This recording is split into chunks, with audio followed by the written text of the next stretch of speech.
सचिन तेंदुलकर का नाम लेते ही हर भारतीय के दिल में गर्व और भावनाओं की लहर दौड़ जाती है, क्योंकि यह केवल एक खिलाड़ी का नाम नहीं बल्कि करोड़ों सपनों की धड़कन है।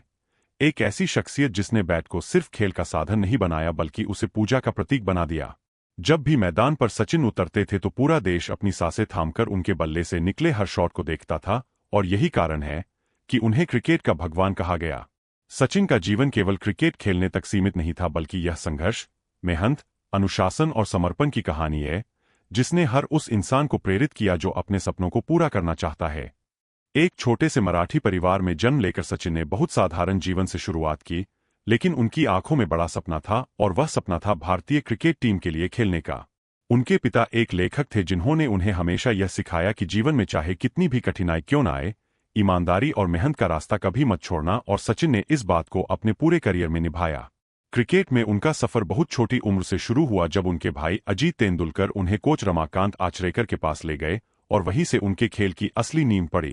कोच आचरेकर का यह कहना कि जब तक बैटिंग चल रही है तब तक हार मत मानो, सचिन ने जीवन का मंत्र बना लिया, और यही कारण है कि उन्होंने मैदान पर हमेशा अंत तक लड़ाई लड़ी। सचिन जब भी क्रीज पर आते तो सिर्फ गेंदबाज ही नहीं बल्कि पूरी दुनिया उन पर निगाहें जमाए रहती, क्योंकि उनके पास सिर्फ बैटिंग की कला नहीं बल्कि दिलों को जीतने की शक्ति भी थी। उनका खेलना एक पूजा जैसा था। हर स्ट्रेट ड्राइव, हर कवर ड्राइव, हर पुल शॉट देखने वाले के दिल को छू जाता था। उन्होंने कभी आक्रामक शब्दों से नहीं बल्कि अपने बल्ले से जवाब दिया।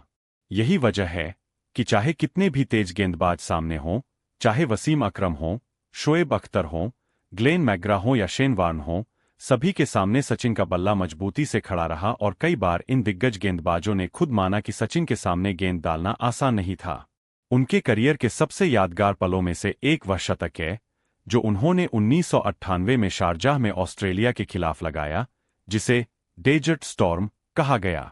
वह सिर्फ एक पारी नहीं थी बल्कि यह साबित करना था कि अकेला इंसान भी पूरी टीम का मनोबल बदल सकता है। इसके अलावा 2011 का वर्ल्ड कप सचिन के करियर का सबसे भावुक क्षण था, क्योंकि उनका सपना था कि भारत फिर से वर्ल्ड कप जीते, और जब महेंद्र सिंह धोनी ने छक्का मारकर भारत को वर्ल्ड कप दिलाया तो सचिन की आंखों में आंसू थे, लेकिन वे आंसू खुशी और गर्व के थे।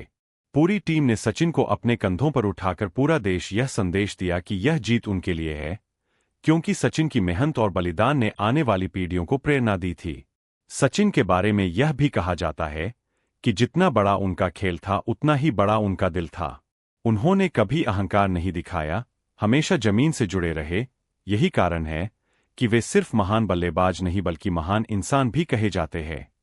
चाहे कितनी भी उपलब्धियां हासिल की हों, सचिन हमेशा अपने माता पिता, कोच और देश को श्रेय देते रहे। उनका यह स्वभाव हर किसी के दिल को छू जाता है, क्योंकि महानता केवल उपलब्धियों से नहीं बल्कि विनम्रता से बनती है। उन्होंने अपने करियर में 100 शतक बनाए। यह ऐसा रिकॉर्ड है जिसे शायद तोड़ना असंभव हो, लेकिन सचिन के लिए यह केवल आंकड़े नहीं थे, यह देश के लिए खेला गया हर मैच, हर पारी और हर संघर्ष था। जब उन्होंने संन्यास लिया तो पूरा देश रो पड़ा, क्योंकि ऐसा लगा मानो क्रिकेट का एक युग समाप्त हो गया हो।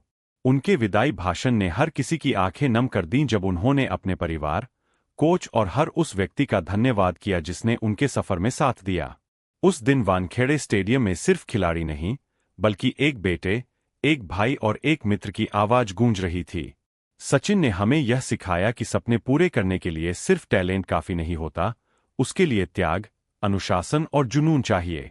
आज भी जब बच्चे गली क्रिकेट खेलते हैं तो सचिन जैसा बनने का सपना देखते हैं। उनकी छवि क्रिकेट की किताब में अमर हो चुकी है। सचिन ने यह साबित किया कि यदि आप दिल से मेहनत करें, ईमानदारी से काम करें और कभी हार न माने तो कोई भी सपना असंभव नहीं है। सचिन तेंदुलकर सिर्फ एक नाम नहीं बल्कि एक युग है। वह युग जिसमें क्रिकेट धर्म बन गया था, और सचिन उसके भगवान। चैनल को सब्सक्राइब कर लो।